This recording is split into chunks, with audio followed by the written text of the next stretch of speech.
मला असं वाटतं त्या ट्विटमध्ये विचारलंय मी, जे लोक महाराष्ट्राच्या मनातलं ओळखतात ते भास्कर जाधवांच्या मनात काय त्यांनी ओळखलं आहे का, एवढाच माझा प्रश्न आहे आणि साधा आणि सोपा प्रश्न आहे. राज ठाकरेंनी आवाहन केलं होतं त्रिभाषा हिंदी सक्तीच्या संदर्भात, त्याला प्रतिसाद देऊन काल मुख्यमंत्र्यांनी बैठक बोलवली होती. त्यानंतर शालेय शिक्षण मंत्री दादा भुसे राज ठाकरेंची भेट घेतली. नाही, मला असं वाटतं चर्चा केली तर चांगली गोष्ट आहे, त्या चर्चेचं आम्ही स्वागतच करतो. पण मुळात आमचा जो विषय होता तो असा आहे की राज्यामध्ये जेवढे भाषा तज्ज्ञ आहेत किंवा शिक्षण तज्ज्ञ आहेत त्या सगळ्यांनी हे वारंवार सांगितलं आहे की लहान मुलांवर म्हणजे 1ली ते 5वीची जी मुलं आहेत ह्यांच्यावर 3 भाषांची सक्ती करण्यात येऊ नये. ऑलरेडी सगळं अभ्यासाचं बर्डन त्यांच्यावर आहे, त्यांच्यावर तो सगळा भार आहे, अभ्यासाचा बोजा आहे. त्यांचा बोजा आपण अजून किती वाढवणार आहोत, त्या लहान मुलांवर किती तुम्ही त्यांच्यावर प्रेशर करणार आहात. त्यामुळे ह्या सगळ्या गोष्टींचा विचार सरकारने करावा अशी आमची प्रामाणिक भूमिका आहे. याच्यामध्ये कोणाचा विरोध किंवा कोणाचा हे करण्याचा किंवा कुठल्या भाषेचा द्वेष करण्याचा विषय नाही आहे. पण मुळातच कुठेही अख्ख्या देशभरात 3 भाषेची सक्ती केलेली नाही आहे. मग महाराष्ट्रात 3 भाषेची सक्ती का, हा आमचा प्रश्न आहे. त्रिभाषा सूत्रावर सर्व संबंधितांशी बोलूनच अंतिम निर्णय घेईल असं सीएम फडणवीसांनी आश्वासन दिलं. मला असं वाटतं हे आधी करायला पाहिजे होतं ना, GR काढण्याच्या आधीच सगळ्यांची चर्चा करायला पाहिजे होती. ती का लोकांची चर्चा केली नाही. ठीक आहे, पण उशिरा का असे ना, पण सुचलेलं शहाणपण आहे तर त्याचं आम्ही स्वागत करतो. नाही, पण राज ठाकरेंनी जेव्हा आवाहन केलं त्याच्यानंतर झालेल्या ह्या सर्व घडामोडी आहेत. निश्चितपणे काल महाराष्ट्र नवनिर्माण सेनेने या संदर्भात आंदोलनाला सुरुवात केली आणि जोपर्यंत हिंदी भाषेची सक्ती जी करण्याचा प्रयत्न सरकार करते ती मागे घेतली जात नाही तोपर्यंत आमचं आंदोलन हे सुरूच राहणार आहे. मनसेच्या आक्रमक भूमिकेला यश येईल का आणि सरकार आपलं GR बदलेल असा विश्वास तुम्हाला आहे का?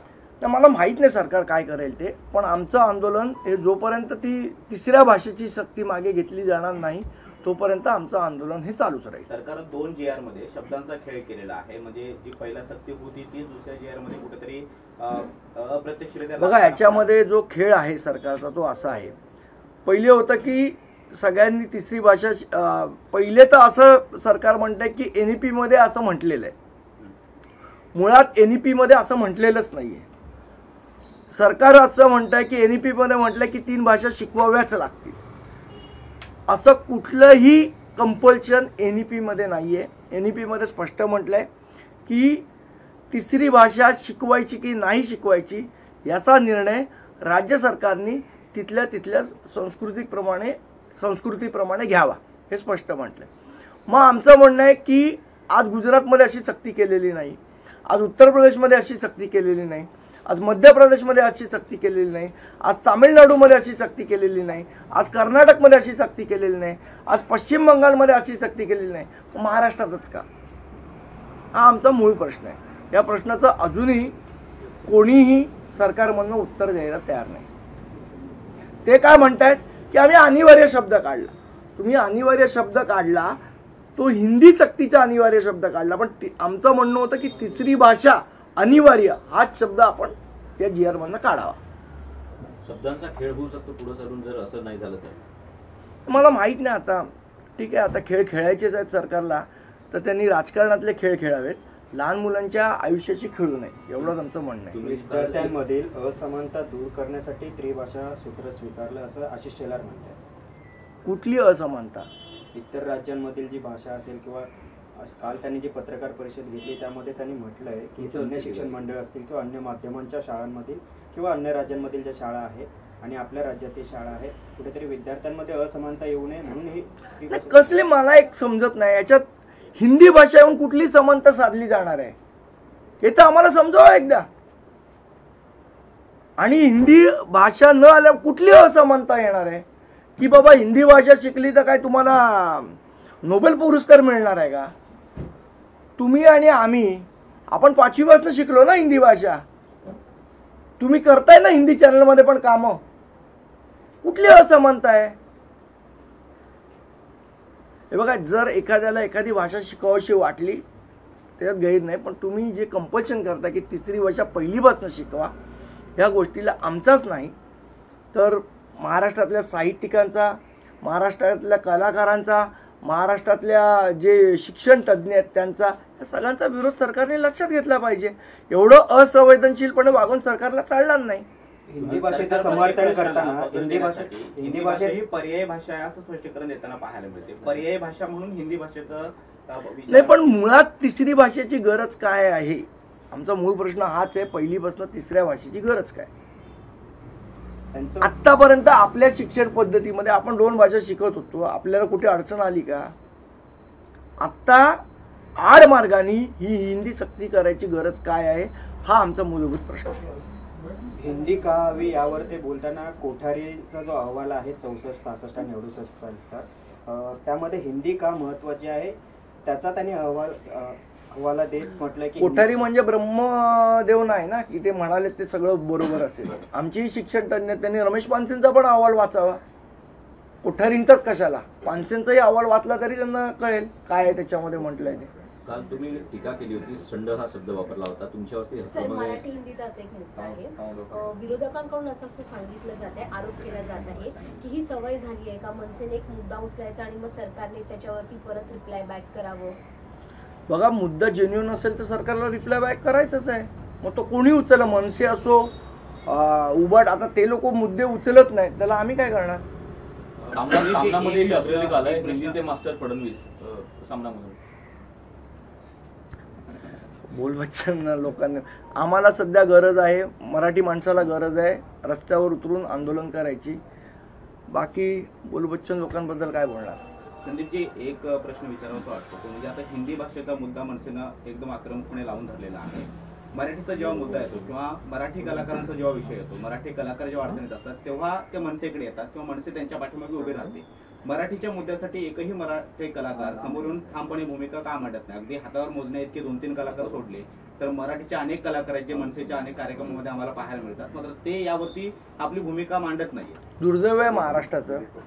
आज तुम्ही बघा, कमल हसन असतील किंवा दाक्षिणात्य अभिनेते प्रकाश राजांचं मी परवा हे बघितलं, त्यांचं एक मला असं वाटतं कुठेतरी इंटरव्ह्यू होता या हिंदी चॅनलवर इंटरव्ह्यू होता, तिथे ठामपणे त्यांनी हिंदी सक्ती का नको या विरोधात भूमिका मांडली. दुर्दैवाने आपले मराठी कलाकार, आता परत मी ते वाक्य बोलत नाही कारण त्याच्यावर गदारोळ होईल, पण त्यांनी अभिमानाने वागायला पाहिजे. काल तुम्ही जो शब्द वापरला होता शंड, तर त्याच्या अनुषंगाने तुमच्यावरती हक्कभंग आणण्याच्या तयारीत आमदार लोक आहेत, तुमची प्रतिक्रिया? मला वाटतं काय त्याच्यावर जे बोलायचं ते मी बोललोय, आता मला परत बोलायची गरज नाही. शरद कोळेंनी तुमच्याबद्दल विधान केलेलं आहे की तुम्ही भाजप पुरस्कृत आहात वगैरे वगैरे, तुमच्या टीका केली. ठाकरेंचे अनेक नेते तुमच्या ज्या काही प्रतिक्रिया मागच्या दिवसापासून येत आहेत किंवा युतीबद्दल तुम्हाला प्रश्न विचारल्यानंतर तुमचं जे काही उत्तर असतं ठाकरेंबद्दलचं किंवा त्यावरती तुम्ही जे भाष्य करताय, तुम्ही या सगळ्यामध्ये मिठाचा खडा ठरताय असं तुम्हाला संबोधलं जात आहे सध्या तरी. नाही, कसं आहे, एक लक्षात ठेवा, पक्षाची भूमिका मांडत असताना तुम्हाला लोक तुमच्या, आता टीका करणारे कोण आहेत? आता मी जेव्हा यूट्यूबवर वगैरे सगळ्या गोष्टी येतात तेव्हा खाली खूप असतात, हा भाजपचा दलाल आहे, हा भाजपचा हे आहे. ज्यांच्याबरोबर 19 वर्ष मी राहिलो त्या राजसाहेबांच्या मनात माझ्याबद्दल काय आहे मला माहिती आहे, त्यामुळे असल्या भुंकणाऱ्या कुत्र्यांबद्दल मी विचार करायची मला गरज नाही. आणि कोळीसारखे लोक ज्यांनी आयुष्यात महिलांचा कायम अनादर केलेला आहे, ते माझ्या बायकोबद्दल, माझ्या कुटुंबाबद्दल आता बोलायला लागले. म्हणजे एवढं शिवसेनेचं फ्रस्ट्रेशन आलंय की ते आता माझ्या कुटुंबावर यायला लागले. मी आयुष्यात नेहमी एक गोष्ट पाळलेली आहे, मी राजकारणाच्या वेळेला राजकीय व्यक्तींबद्दलच बोललेलं, कोणाच्या कुटुंबाबद्दल बोललेलो नाही. तर सगळ्यांनी ही रेड लाईन पाळली पाहिजे. आणि माझी बायको, माझी पत्नी ही MPSC पास होऊन सरकारी सेवेत आहे. ती काँग्रेसच्या काळातही होती, उद्धव ठाकरेंच्याही काळात होती आणि आता भाजपच्याही सरकारच्या काळात आहे. त्यामुळे, आणि ती 10वीलाही मेरिटला होती, 12वीलाही मेरिटला होती, त्यामुळे ती कोणाच्या तरी मेहरबानी ती तिथे नोकरी करते हे जे काय कोळी म्हणाले, त्यामुळे त्यांच्या महिलांबद्दल असलेल्या वृत्तीबद्दलचं दर्शन आणि शिवसेनेच्या महिलांबद्दल असलेल्या वृत्तीबद्दलचं दर्शन घडतं येते. आणि आम्ही आजपर्यंत कधी कोणाच्याही कुटुंबावर गेलेलो नाही, हे शिवसेनेने भान बाळगावं. आम्ही रेड लाईन पाळली आहे, तुम्ही पाळा. तर आम्ही पाळायची सोडली तर मग खूप गोष्टी वेगळ्या घडतील. संदीपजी, पण दुसरा एक असा प्रश्न, ठाकरेंचे बरेचसे नेते ज्यावरती या सगळ्यावरती प्रतिक्रिया देत असताना मनसेकडून ठोसपणे असं एवढं नाही बघा, मुळात मुद्दा याच्यात असा आहे की बोललो कोणी पाहिजे, उद्धव साहेब, राजसाहेब, मग बाकीचे का बोलतायत? आणि काही तर आमच्या इथलेच गेलेले बाडगे एवढी जोरात बांग देतात की त्यांना दाखवावं लागते की मी बाडगा आहे तर माझी बांग जोरात गेली पाहिजे, त्यामुळे ते बोलतात. पण अशा भुंगड्याने काही होणार नाही.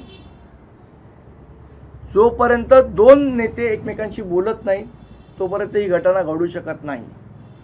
सकारात्मकतेचा कितीही जप, आता ट्रम्प पण म्हणतात सकारात्मक आहे, पण इराणने अजून सीजफायर मान्य नाही केलंय. केंद्रीय निवडणूक आयोगानं पुन्हा एकदा निवडणूक कामाची जबाबदारी जी आहे ती शिक्षकांना दिलेली आहे. यापूर्वी मनसेने याला विरोध केला होता. कसं पाहता या पूर्ण विषय? आता कामाच्या ठिकाणी पूर्ण वेळ राहून अतिरिक्त निवडणुकीचं काम करण्याचे निर्देश देण्यात आलेले आहेत शिक्षकांना. मला वाटतं हे धोरणच चुकीचं आहे. प्रत्येक वेळेला ते करायचं, प्रत्येक वेळा आम्ही विरोध करायचा. मला असं वाटतं निवडणूक यंत्रणा म्हणून आपण त्याच्यामध्ये काही सुधारणा केली पाहिजे. त्यांना लागणारा स्टाफ किती, मला हे मान्य आहे की निवडणुकीचं काम प्रचंड असतं. ते निवडणूक आयोगाकडे स्वतःचा स्टाफ नाही, त्यामुळे त्यांचा जो सगळा स्टाफ हायर करावा लागतो. पण हा स्टाफ हायर करताना मला असं वाटतं शिक्षकांना त्याच्यातनं वगळले गेले पाहिजे. एक तर तुम्ही शिक्षकांवर रोज नवीन नवीन जबाबदाऱ्या देता. आता मला वाटतं जनगणनेची पण जबाबदारीमध्ये तुम्ही परत शिक्षकांना आणणार. मला असं वाटतं शिक्षक हे मुलांना शिकवण्यासाठी आहेत, त्यांना ह्या कामात इन्व्हॉल्व करणं चुकीचं आहे. लोकशाही मराठी ऐका, पहा, जागरूक रहा.